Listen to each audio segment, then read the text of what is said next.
UP के इटावा से इस वक्त की बड़ी खबर। इटावा पहुंचे अखिलेश यादव ने बीजेपी पर जमकर साधा निशाना। अखिलेश ने बीजेपी पर धार्मिक आयोजन महाकुंभ के राजनीतिक लाभ लेने का भी लगाया आरोप।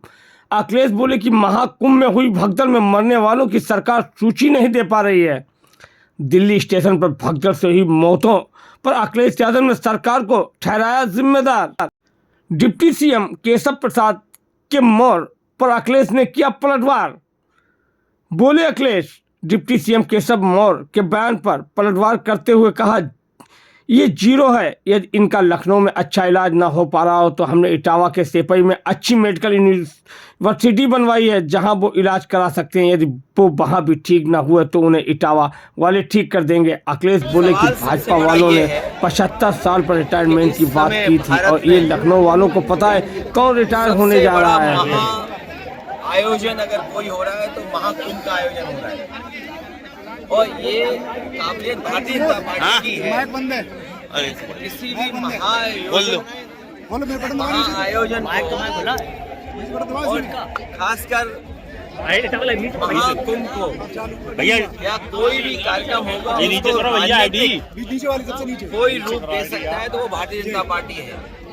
भारतीय जनता पार्टी किसी भी महाआयोजन को पॉलिटिकल लाभ कैसे लेना है, चाहे वो कल्चरल कार्यक्रम हो, चाहे कोई और ट्रेडिशनल फंक्शंस हो, और ये जो धार्मिक कार्यक्रम हो रहा है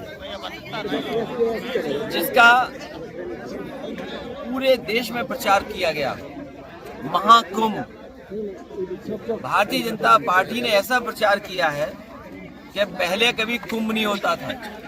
जब से भारतीय जनता पार्टी आई है तभी से कुंभ हो रहा है। और जिस सरकार ने ये कहा हो कि हम 100 करोड़ लोगों का इंतजाम, 100 करोड़ श्रद्धालुओं का, 100 करोड़ साधु संत से लेकर के जो धर्म को समझना और जानना चाहते हैं उनके लिए हम इंतजाम और व्यवस्था करेंगे। लेकिन जो सबसे बड़ा जिस दिन स्नान होता है उसी दिन सरकार की पोल खुल गई। हर दिन हम सुनते हैं कि इतने लोगों ने स्नान किया, इतने लोगों ने डुबकी लगाई, और गिनती बढ़ती चली जा रही है। जो गिनती हम लोग समझ रहे हैं वो आज के बाद शायद 65 या 70 करोड़ लोग तक पहुंच गए होंगे। ये सरकार जानबूझ करके गिनती कम बता रही है क्योंकि 60-70 करोड़ के इंतजाम की अगर कभी स्टडी होगी, मैनेजमेंट कैसे किया, उस आयोजन को कैसे किया। ये जो डबल इंजन कहते थे कि हम डबल इंजन की सरकार हैं, दिल्ली के हादसे के बाद, दिल्ली की घटना के बाद ये डबल इंजन नहीं डबल ब्लंडर की सरकार बन गई है। सोचो कितने लोगों की जान गई। और सुनने में ये भी आया कि जो पत्रकार साथी अस्पताल में जाना चाहते थे उन्हें फौज से रोक दिया गया, कोई पत्रकार अंदर नहीं जा सकता है। यही याद कीजिए आप, जब पहले दिन भगदड़ हुई थी उस दिन भी पत्रकार साथियों को किसी को नहीं जाने दिया अंदर, जानकारी नहीं लेने दी। जो कहते थे महाकुंभ उनका डिजिटल है, जो ये कहते थे महाकुंभ में हम ड्रोन रखेंगे व्यवस्था के लिए, बताइए जिन्हें गिनती 50 करोड़ 60 करोड़ की गिनती आती है वो ये डिजिट, ये आंकड़े नहीं बता पा रहे हैं कि कितने लोगों की जान गई है। वो सूची भी अभी तक नहीं आई है कि वो नाम क्या थे, किस जगह के रहने वाले थे। खोया पाया केंद्र भी खो गया है। बड़ी संख्या में लोग अपने परिवार के सदस्यों को ढूंढ रहे हैं। इसलिए भारतीय जनता पार्टी को कभी ऐसे स्तरों पर राजनीतिक रूप से काम नहीं करना चाहिए। उन्हें एक जिम्मेदारी के साथ एक परिवार के सदस्य की तरह काम करना चाहिए, क्योंकि किसी के पिता खोए हैं, किसी का बेटा खोया है, किसी के परिवार के और सदस्य उन्होंने खोए हैं। इसलिए परिवार की तरह व्यवहार होना चाहिए, उनको राजनीतिक व्यवहार नहीं होना चाहिए। ये जो महाकुंभ का आयोजन हुआ है इससे ज्यादा व्यवस्था खराब नहीं हो सकती थी। महाकुंभ पहली बार आया है। कुंभ तो हमारे पुराने इतिहास के पन्नों में लिखा है, और कुंभ का आयोजन सम्राट हर्षवर्धन करते थे, कन्नौज के राजा, और 75 दिन होता था। 75 दिन तक ये चलता था। और जब सम्राट हर्षवर्धन जाते थे कुंभ में तो सभी धर्मों के लोगों को बुलाते थे, सभी धर्म के लोग वहाँ आते थे, कुंभ के आयोजन में शामिल होते थे, और दान होता था, स्नान होता था। इस सरकार ने क्या दान दिया पता ही नहीं। दिल्ली की सरकार क्या दान दे रही है कुछ पता नहीं। हम तो मांग करेंगे कि अकबर का किला जो बिल्कुल संगम नोज पर है, वहां पर जो बट वृक्ष है, या हम उसको बोलते हैं जो वृक्ष है जिसकी पूजा करते हैं, और सरस्वती नदी भी वहीं से निकलती हैं, तो कम से कम वो जो अकबर का किला है वो उत्तर प्रदेश सरकार को दान में दे दिया जाए, क्योंकि दिल्ली वाले सब स्नान कर चुके हैं। हम लोगों को भी किसी न किसी से कुछ सीखना चाहिए।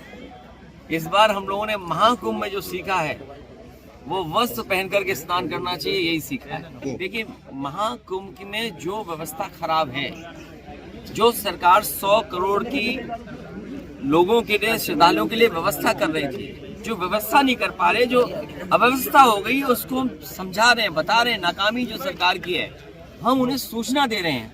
हम लोग पॉजिटिव पॉलिटिक्स कर रहे हैं, हमें उन्हें जानकारी दे रहे हैं। अगर वो जानकारी को भी ये बुराई समझ रहे हैं तो उनके लिए मेरे पास कोई इलाज नहीं है। और हम तो पत्रकार साथियों से भी कहना चाहते हैं, हमारे पत्रकार साथी भी कई बार सच बताते हैं, चाहे वो यूट्यूबर्स हो, चाहे उन पे भी दबाव बनाया जाता है। तो आप सोचिए, ये सरकार है जो किसी का सुझाव भी नहीं स्वीकार करना चाहती। ऐसा है, मैंने लोकसभा में प्रधानमंत्री जी को भी सुना था, उन्होंने ये कहा कि 2047 तक हम ही रहेंगे। और जो महाकुंभ में इंटरव्यू दिया जा रहा था, कुछ साधु संतों ने कहा था कि प्रधानमंत्री कौन होगा, और कई साधु संतों ने ये भी कहा था कि किसी कुंभ में ये फैसला हुआ था कौन प्रधानमंत्री होगा। तो ये जो 2047 की जो लड़ाई है वो आप समझ नहीं पा रहे हो। आपको ये भी पता होगा कि भारतीय जनता पार्टी ने 75 साल के बाद रिटायरमेंट की बात की थी, तो लखनऊ वालों को पता है कि कौन रिटायर होने जा रहा है। इसलिए अपनी अपनी व्यवस्था में लगे हुए लोग हैं, और जो एक नाम बार बार आप ले रहे हो वो जीरो है, जीरो। मैंने पहले भी कहा, दुखद घटना है, ये इंतजाम सरकार को देखना चाहिए था। और दिल्ली जैसी राजधानी में नाकामी होना, जो लोग ये कहते हैं कि हम $5 ट्रिलियन की इकोनॉमी बनाने जा रहे हैं, विकसित भारत बनाने जा रहे हैं, तीसरी अर्थव्यवस्था बन जाएंगे हम, और विश्व गुरु बन जाएंगे, क्या यही परिभाषा है कि आप प्लेटफॉर्म पर हमारे जो गरीब लोग हैं उनको सुरक्षित नहीं रख सकते, उनका एक्सीडेंट हो जाए, जान चली जाए? जिन लोगों की जान गई है, चाहे महाकुंभ में गई हो, जहाँ भगदड़ में या अन्य कारण से जान गई हो, जो लोग रास्ते में अपनी परिवार के सदस्यों की जान जिनकी गई है, या एक्सीडेंट की वजह से जान गई, या रेलवे में गई है, दोनों सरकारों को मिलकर के जो मुआवजा देने की बात कही है तो वो मुआवजा देना चाहिए, उनकी मदद करनी चाहिए। मैं मांग करता हूं कि उनके परिवारों को 50-50 लाख रुपए की मदद सरकार को करना चाहिए, मुआवजा देना चाहिए। और मुआवजा, क्योंकि धार्मिक कार्यक्रम में सब लोग गए थे, बड़ी श्रद्धा के साथ गए थे, और आपने कार्ड दे करके बुलाया था। कभी भी कुंभ के आयोजन में कार्ड नहीं दिया जाता था, किसी को बुलावा नहीं दिया था, लोग स्वयं जाते थे। और फिर सबसे बड़ी बात है, ये भारतीय जनता पार्टी वाले इतने ज्ञानी हैं, महाज्ञानी हैं, कि हर चीज जो बोल देते हैं वो प्रूव करते हैं। 144 साल का जो गिनती है वो हमें नहीं समझ में आ रही है, और हमें ही नहीं, बहुत सारे साथी ऐसे हैं जो एस्ट्रोनॉमी को जानते हैं, एस्ट्रोनॉट्स हैं या साइंटिस्ट हैं, वो शायद 144 का सच ठीक बता सकते हैं। कर्जा नहीं आ रहा, किसान का कर्जा बढ़ा दिया है। 5 लाख किसान पहले कम कर्जा लेता था, अब ज्यादा कर्जा ले ले, पहले कम फांसी लगाता था, अब ज्यादा फांसी लगा। पीडीए एक सामाजिक आंदोलन है। पीडीए समाज के तमाम वो लोग जो बहुत पीछे रह गए राजनीति में भी, और समाज के तमाम पायदानों पे, उनको सम्मान देने के लिए पीडीए का आंदोलन आगे बढ़ा रहा है। देखिए, कौन अकेले लड़ेगा, कौन साथ लड़ेगा, इंडिया गठबंधन रहेगा नंबर 1। और कांग्रेस पार्टी के लिए तो बहुत ही इमोशनल जगह यहाँ है। किसी जमाने में आपको पता होगा, एओ ह्यूम ने कांग्रेस की स्थापना की थी।